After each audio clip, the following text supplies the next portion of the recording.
Olá, querido irmão, querido amigo, que alegria nós estarmos juntos mais uma vez, dando continuidade ao nosso programa dos 10 dias de oração. Tem sido uma bênção, não é verdade? Já oramos por tantos temas, já oramos pedindo transformação, poder do Espírito Santo, crescimento em todas as áreas de nossa vida. Já pedimos para que Deus nos prepare para a vinda de Jesus. E hoje nós vamos falar sobre uma das crenças importantíssimas da Igreja Adventista do Sétimo Dia. Quando falam em Adventistas do Sétimo Dia, muitas pessoas já nos relacionam com a guarda do sábado e o não comer carne de porco. Sim, são duas doutrinas que destacam a Igreja Adventista. Mas a doutrina que nos torna únicos é a doutrina que fala a respeito de um santuário celestial. Quando olhamos o Antigo Testamento, é fácil e muito claro para nós podermos enxergar e entender que existia um santuário terrestre, e neste santuário terrestre havia muitos rituais realizados que eram praticados para que o ser humano fosse salvo, porque eles apontavam para a morte de Cristo. Com a morte de Cristo, esse santuário perde o seu valor e a sua validade. Agora então, todos nós vivemos pela graça. Mas quando nós analisamos alguns textos da Bíblia, algumas coisas nós podemos entender e compreender. Vejamos alguns versos da Bíblia. O primeiro deles, Hebreus capítulo 8, verso 1 e 2, que diz: Ora, o essencial das coisas que estamos dizendo é que temos tal sumo sacerdote, que se assentou à direita do trono da majestade nos céus, como ministro do santuário e do verdadeiro tabernáculo que o Senhor erigiu, e não o homem. Esse texto fala então que Jesus entrou no santuário celestial, que o próprio Deus quem o construiu. Não está falando do santuário terrestre, ao qual Moisés e os israelitas haviam edificado. No capítulo 9 do mesmo livro de Hebreus, verso 23 e 24, diz assim: Era necessário, portanto, que as figuras das coisas que estão nos céus fossem purificadas com tais sacrifícios. Ou seja, o santuário terrestre eram sombras, as coisas aqui da terra eram sombra de tudo aquilo que era desenvolvido, praticado e realizado no céu. Aqui os sacrifícios eram limitados, mas diz o texto ainda, mas as próprias coisas celestiais requerem sacrifícios superiores àqueles que existiam no Antigo Testamento. Porque Cristo não entrou em santuário feito por mãos humanas, figura do verdadeiro santuário, porém no próprio céu, para comparecer agora por nós diante de Deus. Então fica bem claro que existe sim um santuário celestial e que Jesus está dentro desse santuário. Agora, você pode pensar, tá, mas qual é a importância e o porquê nós precisamos dar valor a este fato?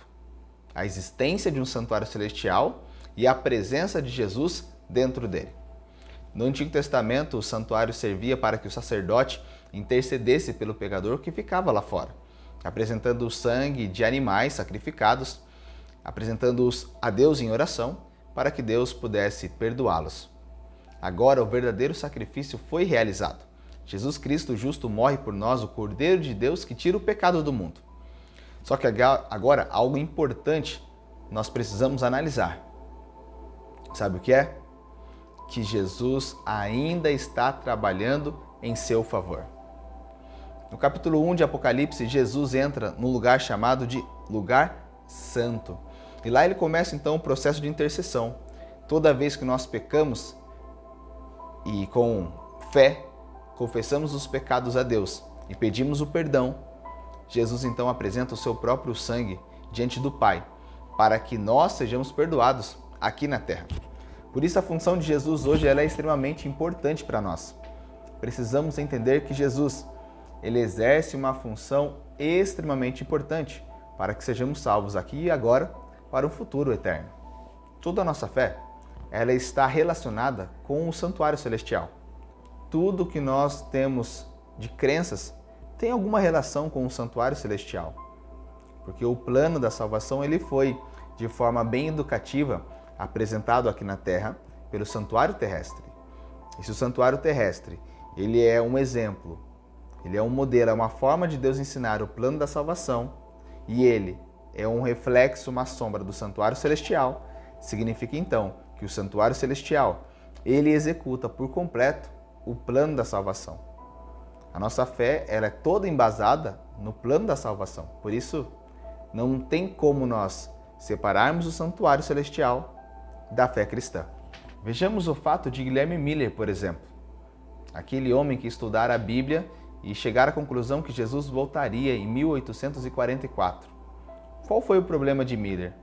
Miller, com muita sinceridade, estudou a Bíblia. E ele tinha uma regra de estudo que nós também cremos nela. A Bíblia interpreta a própria Bíblia. Nós, quando estudamos a Bíblia, precisamos ver o seu próprio significado dentro dela mesma. E Guilherme Miller fez isso. Ele estudou as profecias de Daniel, capítulo 8, verso 14, que diz: até 2.300 tardes e manhãs, e o santuário seria purificado. Só que naquela época as pessoas não tinham a percepção do santuário celestial. Miller não se atentara a este aspecto extremamente importante. Por isso, mais uma vez, precisamos olhar para o tempo em que vivemos, relacionado, compará-lo em paralelo com o santuário celestial. Lembrando que o tema da nossa revista é o fim, preparados para a vitória. Mas o que o santuário me revela que me ajuda a me preparar? Bom, se você lembra, no dia da expiação era o dia que o juízo se iniciava. O dia da expiação era o dia que as pessoas iriam até o santuário, paravam em frente à porta, o sacerdote então entrava no Santíssimo, no lugar mais especial do santuário, e oferecia um sacrifício, diferente dos outros, um sacrifício para a purificação de todo o santuário. Era justamente isso que a profecia de Daniel 8, verso 14, nos apresentava. Só que Miller achou que a purificação do santuário, o dia da expiação, seria a terra. Por isso ele a relacionou com a volta de Cristo. Mas quando nós entendemos que Jesus executa o plano da salvação no santuário celestial, nós entendemos então que estamos falando de um outro evento. Estamos falando do início do juízo investigativo de Deus para definir aqueles que serão salvos, perdoados e purificados de uma vez por todas dos seus pecados, ou que permanecerão vivendo no mundo de trevas. A revista, ela nos diz o seguinte: no santuário celestial, morada de Deus, está o seu trono, estabelecido em justiça e juízo. No lugar santíssimo está a sua lei, a grande regra da justiça, pela qual a humanidade toda é provada. A arca que guarda as tábuas da lei se encontra coberta pelo propiciatório, que era a tampa que ficava cobrindo a arca da aliança, diante do qual Cristo, por seu sangue, pleiteia em favor do pecador. Ou seja, Jesus, ele passava o seu sangue no propiciatório, na tampa da arca da aliança, para que assim o povo pudesse ser finalmente purificado e perdoado dos seus pecados. Então podemos dizer que o santuário, ele fala sobre justiça, julgamento e salvação. Na cruz, Jesus trouxe a justiça. Com a entrada de Cristo no Santíssimo, começa-se então o processo de juízo. E por fim, pela graça de Jesus, pelo seu sangue, nós também seremos salvos. Tá bom, pastor, mas o que tudo isso tem a ver com o tempo do fim? A própria profecia de Miller, então, não falava a respeito da volta de Cristo, mas sim o início do tempo do fim. Ou melhor dizendo, quando Jesus entraria no Santíssimo do Santuário Celestial e iniciaria o processo de julgamento de toda a humanidade. Você pode conferir isso no livro de Apocalipse, no capítulo 11, o verso 18 e 19, que diz o seguinte: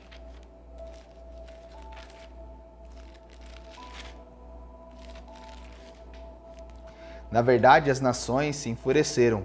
Chegou, porém, o dia da tua ira, o tempo determinado para serem julgados os mortos, para se dar o galardão aos teus servos, os profetas, aos santos e aos que temem o teu nome, tanto aos pequenos como aos grandes, e para destruíres os que destroem a terra. Abriu-se então o santuário do céu, o santuário de Deus, que está lá no céu. E então João ele vê, diz o verso 19, a Arca da Aliança. E lembra que dentro da Arca da Aliança estava a tábua dos 10 mandamentos. E então sobrevieram relâmpagos, vozes, trovões, terremotos e grande saraivada. Esse texto então relaciona a abertura do Santíssimo do Santuário Celestial com o momento que Deus começa a julgar a toda a humanidade para definir o futuro de cada um de nós, começando pelos mortos e finalizando por aqueles que estarão vivos pela ocasião da vinda de Cristo. Agora, o que nós podemos e devemos entender é que então, desde 1844, nós já estamos vivendo o tempo do juízo investigativo de Deus. O juízo já começou. A pergunta é: como nós devemos estar diante deste julgamento?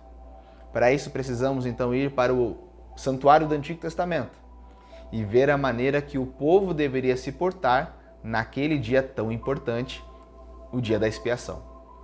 Venha comigo então para Levíticos capítulo 23.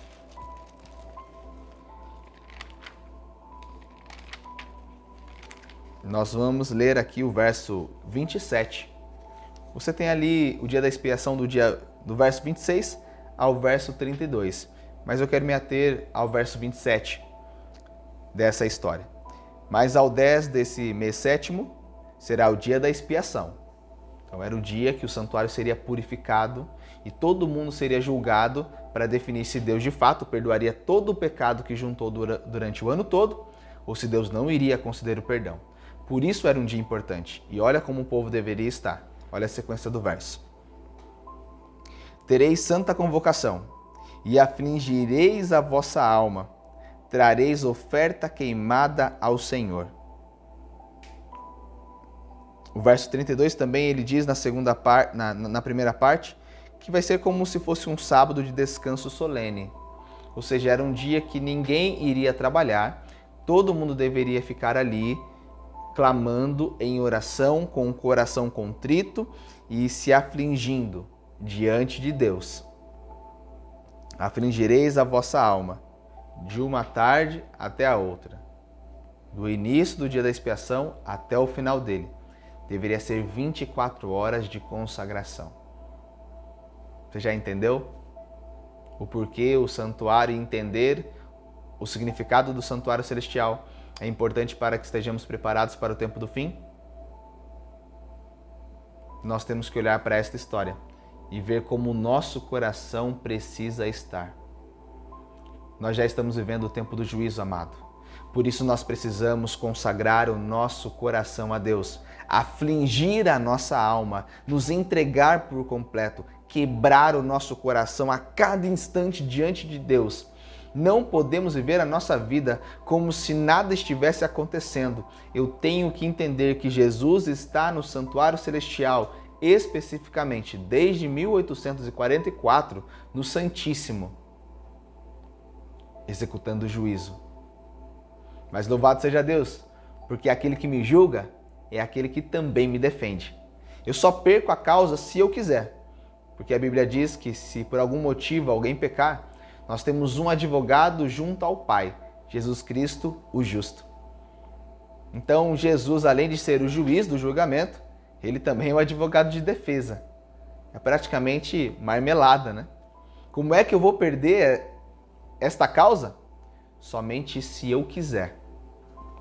Por isso o julgamento de Deus não deveria ser para nós um motivo de medo, de assombro, mas sim de felicidade e ansiedade de saber que logo você será justificado de uma vez por todas. Deus concederá a você o perdão completo dos seus pecados e uma nova vida por completa com a vinda de Cristo. Mas o que nós devemos fazer hoje, queridos, é quebrar todos os dias o nosso coração diante de Deus.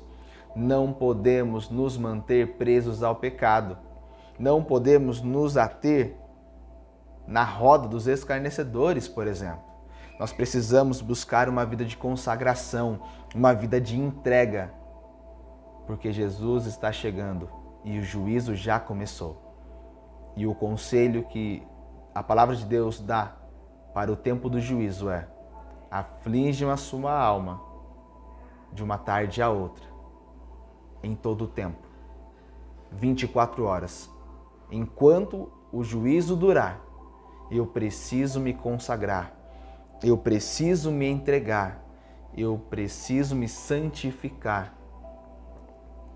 Não apenas quebrando o coração, mas quebrando o egoísmo, quebrando as minhas vontades pessoais, quebrando o meu ego, o meu orgulho.